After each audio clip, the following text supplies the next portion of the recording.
सामने दुकान में, ये जिस दुकान में बैठता है, बेटा तेरा नाम क्या, इतना बता, तेरा नाम तो सुनो। हर्षित कोठारी के लिए थोड़ा हर्षित हो जाएं वो, इसलिए ताली बजाएं, क्योंकि ये जरूरी है। हर्षित नाम होने से कुछ नहीं होता। मैं, एक भाई मेरे पास आके, गुरुदेव बहुत मैं दुखी हूँ, खाने के लिए भी तरसता हूँ मेरे को। अरे भाई यूं क्यों कर रहा है, तेरा नाम क्या, इतना क्यों दुखी है, गरीब है, रोटी के लिए भी तरसता है, क्या तेरा नाम? धनराज है मेरा। अरे मेरे भाई धनराज। फिर दूसरा आ गया, एकदम यूं, रात दिन डर लगता है, बहुत डर लगता है, भूते दिखते, शत्रु भी मारने आते। भाई तेरा नाम क्या, क्यों वही कृष्णगिरी आके सब खड़े हो जाते हो, क्या है तेरा नाम? वीर चंदे गुरु।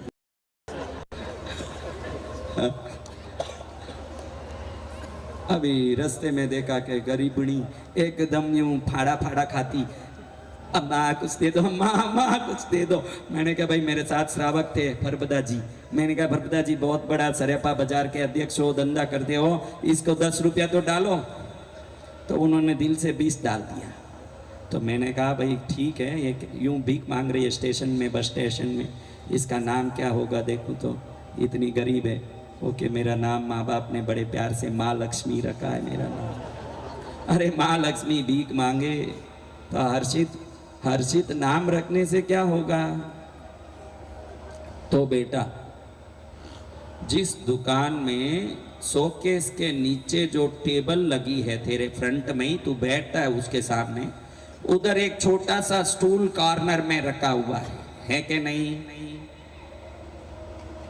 हाँ जोर से बोल, हाँ ऐसे बोल। तो वो ईशान कोण में है, इसलिए उसको उठाया है अभी, कि आपको पहले भी मैंने एक बात बताया, व्यापारी लोगों को, आप किसी भी दिशा में दुकान रखो, ईशान कोण को खाली रखो। व्यापारियों के लिए सबसे जरूरी ईशान कोण है। वो जो एक छोटा सा लकड़ी का स्टूल रखा हुआ है इसने, वो ईशान कोण में है, तो बारगेनिंग इसके दुकान में कंपलसरी। कितना भी वो न्याय से भाव बोले, कुछ भी बोले, जो आके खड़ा होगा उससे कुछ ना कुछ भाव तोल करेगा इसके दुकान में। अब ये आपको उसको उठा के उसकी कहानी बताने के लिए नहीं खड़ा किया, इस बहाने आपको सबको मालूम पड़ जाए कि आपके दुकान की व्यवस्थाएं कैसी कैसी हो। हम अलग अलग लोगों से आप बात करेंगे, एक एक से। जब वो ईशान कोण खाली हो जाएगा, जो शटर के पास रखा हुआ है, वो शटर के पास ही ईशान कोण, वहीं वो छोटा सा तेरा स्टूल लगा हुआ है, जब वो जगह खाली हो जाएगा, निश्चित ही व्यापार में अनायास लाभ होना शुरू हो जाएगा।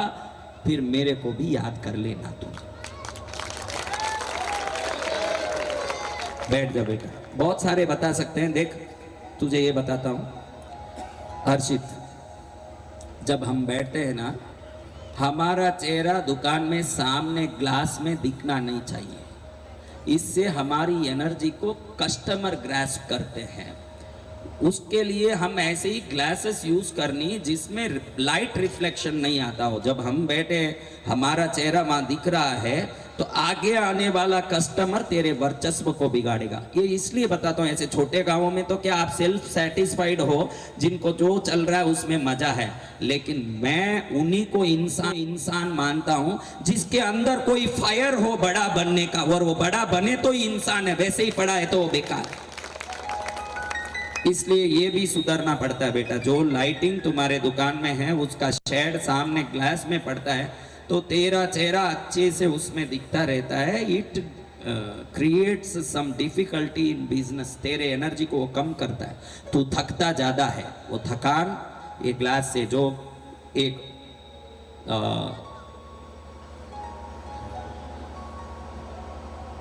ये टोपी वाला भाई खड़े हो। हाँ, आपका नाम क्या है भैया? अजय बलसारा। अजय बलसारा है। अजय भाई, जहाँ आप सोते हो बेडरूम में, फ्रंट में ग्लास लगा हुआ है। उसके ग्लास के बाद में मैं देखा कि ऐसे कोई लोग हों जिसके सोते जगह पर ऐसे ग्लास लगा हो, इसलिए आपको उठाया, विशेष करके वो आपके घर में है। ये ग्लास पीछे से मेरकुरी लगाने के बाद हमारी एनर्जी रिफ्लेक्टर हो जाता है, खाली हमको नहीं दिखाता, हमारी ऊर्जा से खिलवाड़ करता रहता है। एक ग्लास महल में जब आप घुस जाते हो तो आपके हजारों बिंब उसमें दिखने लगते हैं। ये हजारों बिंब की आपके अगर पुराने जमाने में देखो, भरत चक्रवर्ती को सब शीश महल में ही केवल ज्ञान हुआ। भरत चक्रवर्ती को शीश महल में केवल ज्ञान हुआ, तो लोग सोचते हैं कि ये गहने उतार के खुद को देखे तो सुंदरता कम दिखी, वैराग हो गया। ऐसे जैन कहानियों में आता है, मूर्ख कहानियां हैं।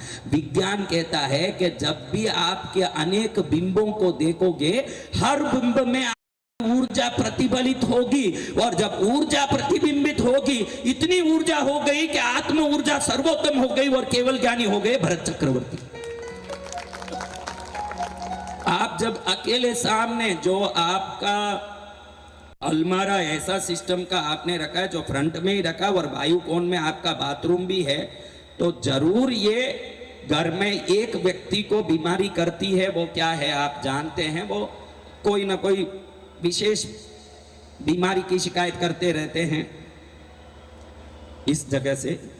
और दूसरा, ये ग्लास सामने रहने से आपकी एनर्जी हरदम उसमें वेस्ट होती है। अगर आप कुछ सीखना चाहते हो तो आज से एक आपका सिद्धांत बदला दो, आप मेहनत करना मत सीखो। आज से आपको ये खास बात रहस्य बताता हूं, आप ये मेहनत करना मत सीखो।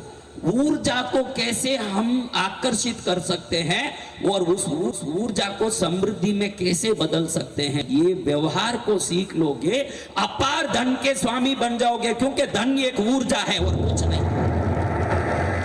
धन कुछ नहीं है, एक ऊर्जा है। आप अपने सामने वाले ग्लास को निकाल दें, सामने फ्रंट से। आप ग्लास में सोते समय देखो, आप क्या होता है, अभी इतना बताऊं तो प्रवचन नहीं होगा, फिर भी इनको समझ आए इसलिए बोल रहा हूं। हम सोते हैं तो खुद को ब्रह्मांडीय ऊर्जा से कनेक्ट करते हैं। हम नींद नहीं लेते 4 दिन तो पागल की तरह चिल्लाने लगते हैं कि नहीं, क्योंकि सोते समय आप रिचार्ज होते हो।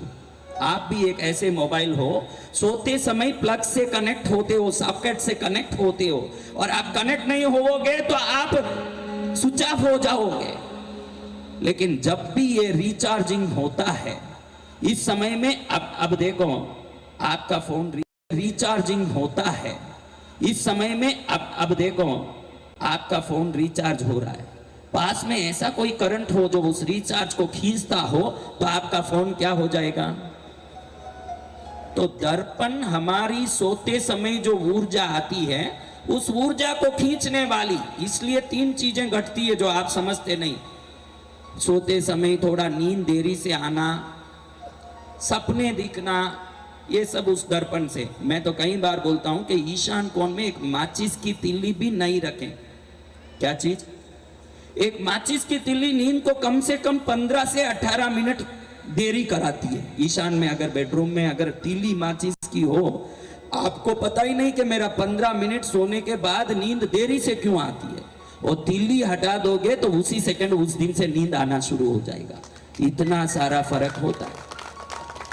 और 2 फर्क होता है। और 2-3 चीजें हैं आपके घर के साथ, क्योंकि आपके तो ईशान्य में बाथरूम लेटरिन है। जब भी ईशान्य में बाथरूम लेटरिन होता है, बहुत सारा ज्ञान होके, बहुत सारी बुद्धि होते हुए भी मन में एक निराशा रहेगी कि मैं सोचा उतना मैं बढ़ नहीं पा रहा हूं। ये निराशा उसको रहेगी जिसको ईशान में बाथरूम। अभी ये मैं आप सबको समझ पड़े कि हमारा घर दुकान इतना मायना रखता है हमारे बढ़ने में, वो सही नहीं हो जब तक कुछ नहीं होता। आप सोचो कि मुझे, और आप सब में कोई आग नहीं है, आप सब बुझे हुए आले की तरह हो। ये जो उधर आग तप रहे लोग वहां खड़े होके, वो बुझा हुआ होता तो वो वहां खड़े होते। तो आप में ऐसा आग है क्या जो रात दिन आपको नींद लेने से मजबूर करता हो कि नींद नहीं लूंगा, मैं ये बनूंगा जब तक भले कुछ भी हो जाए, रोटी पानी नींद सब बाद में, अनिल अंबानी बन के ही दिखाऊंगा। ऐसे फायर वाले कितने हैं यहाँ? वो फायर के बगैर बन नहीं पाओ। जब वो फायर आ जाएगा, अपने आप सबकॉन्शियस माइंड आपके मार्गदर्शन करेगा कि आपको कैसे चलना चाहिए। अब हम थोड़ा सबकॉन्शियस माइंड कैसे एक्टिवेट होता है इस पर थोड़ा चर्चा करते हैं, ताकि आप उस पथ पर चले जहां मैं अगली बार कभी राजगढ़ जीवन में आने का कोई अवसर पड़ जाए तो ये गलियों में हर एक घर 7 मंजिला हो, ये भाव से ही मैं ये कह रहा हूं।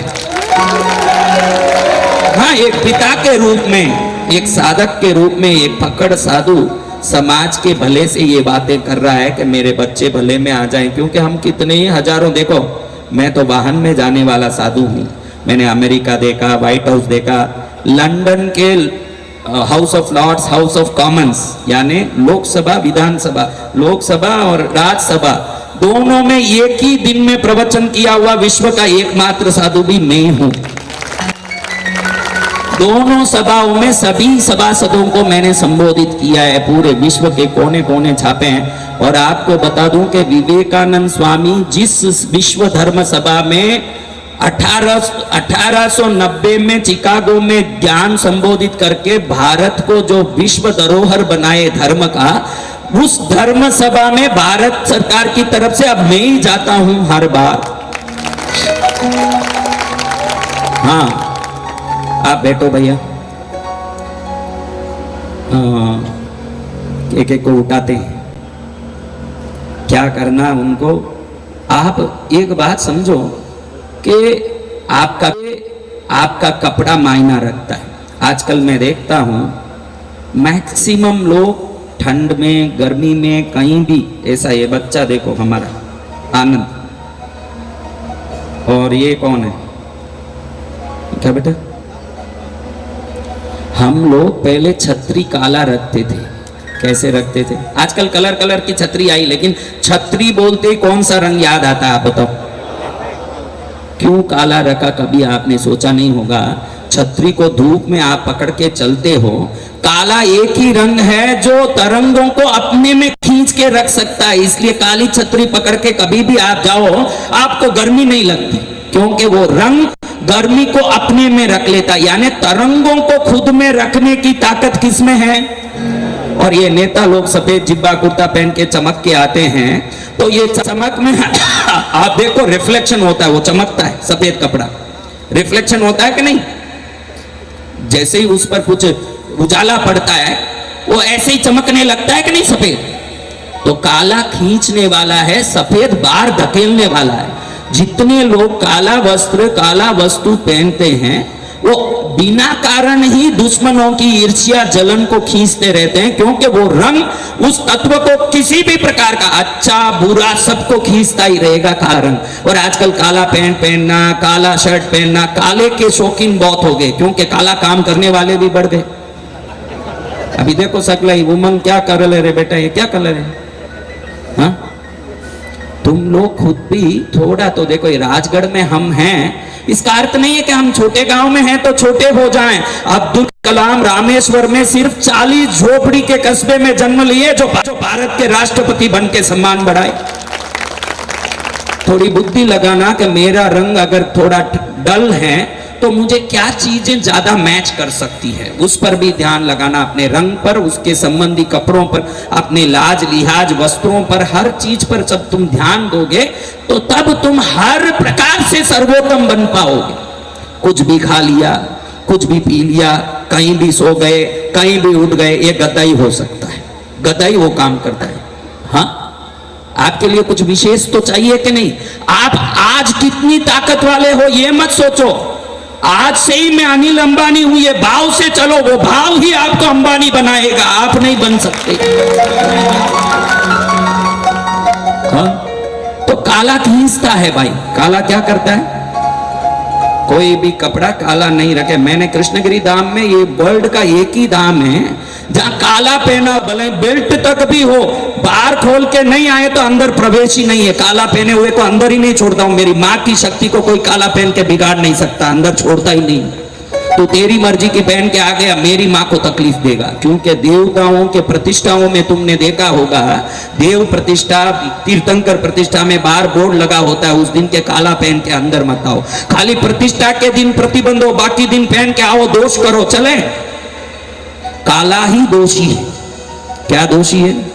तो क्या प्रतिष्ठा के दिन तक ही होगा क्या? वो तो कभी भी होगा। कृष्णगिरी तीर्थ में 2 चीजों का प्रतिबंध है, जमी कंद मत खाओ खाए हो तो उस दिन नहीं आना। काला पहनो, क्योंकि जमीकन खाए हुए उनके शरीर से वायलेट ऑरा निकलती है। जो वायलेट ऑरा वाला जमीकन खाता है वो जीवन में कहीं ना कहीं कुछ ना कुछ दुख लेगा, क्योंकि भोजन आपके जीवन में बहुत बड़ा मायना रखता है। सात्विक भोजन करोगे तो समृद्ध बनते जाओगे, तामसिक भोजन करोगे समृद्ध होके भी कैंसर आ सकता है, दुश्मन आ सकता है, कोर्ट आ सकता है, जेल आ सकता है, कुछ ना कुछ आ सकता है। सुधरना है तो खाना भाई सुधारो। बहना बैठी है उनको बताऊं, पहले हमारी दादी माताएं जब रसोई बनाती थी तब राम राम राम राम रट्टी रट्टी बनाती के नहीं बंसारा भाई? बोलो बलसारा भाई बोलो, राम राम आपकी दादी रट्टी होगी, रटी के नहीं? आपकी पत्नी राम राम रट्टी रसोई बनाती है क्या? मैं ये पूछ, कहाँ है आपकी पत्नी? आई नहीं? उसको बोलो कि राम राम रट्टी भोजन बना। लेकिन आपकी पत्नियां क्या करती है, ऐसा टीवी लगाया कि किचन तक दिख सके बराबर, और इधर वो रसोई बनाए तो उधर टीवी चले, टीवी सीरियल देख